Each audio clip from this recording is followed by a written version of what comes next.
Hi అండి అందరికీ. నేను గతంలో నా ఉద్యోగ నిర్వహణ బాధ్యతలు అనే అంశం మీద ఒక వీడియో చేయడం జరిగిందండి. ఈరోజు మరికొన్ని అంశాలను మీ ముందు వరకు తీసుకొని వస్తున్నాను.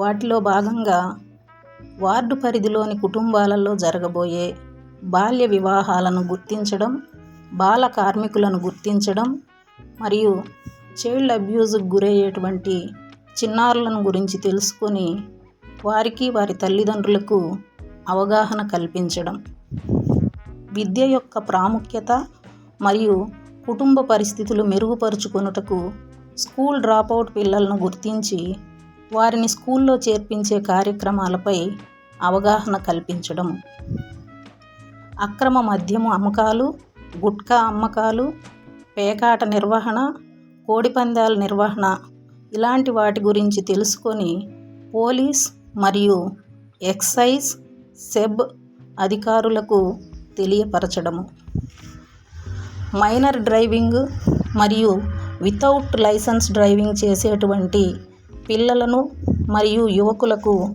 అవగాహన కల్పించడము, ట్రాఫిక్ రూల్స్ గురించి వివరించడము, స్కూల్ పిల్లలకు సోషల్ మీడియా పట్ల అవగాహన కల్పించడం మరియు వాటి పర్యవసానాల గురించి తెలియజేయడము మా ఉద్యోగ నిర్వహణలో భాగంగా ఉంటుంది. అంతేకాకుండా ఎవరికైతే మానసిక వైకల్యం ఉంటుందో అలాంటి వారిని గుర్తించి మెంటల్ హెల్త్ అవేర్నెస్ కొరకు గవర్నమెంట్ హాస్పిటల్కు రిఫరింగ్ చేస్తూ గైడెన్స్ ఇవ్వడం జరుగుతుంది.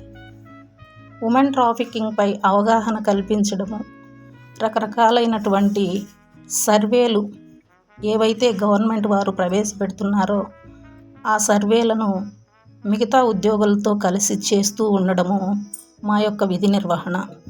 అంతేకాకుండా రెవెన్యూ డిపార్ట్మెంట్ వారి ఆదేశాలతో ఒక పోలింగ్ బూత్కి బూత్ లెవెల్ అధికారిగా ఉంటూ ఆ బూత్ పరిధిలోని ప్రజలకు కొత్త ఓట్స్కు అప్లై చేయడము, ప్రాసెస్ చేయడము, మరణించిన వారి ఓట్స్ను డిలీట్ చేయుటకు పై అధికారులకు సిఫార్సు చేయడము, ఓటర్ లిస్టు ప్రక్షాళన వంటి వర్క్స్తో పాటు ఎలక్షన్ డ్యూటీస్ కూడా మేము చేస్తూ ఉంటాము. ఇదండి నా ఉద్యోగ నిర్వహణ బాధ్యతలు పూర్తి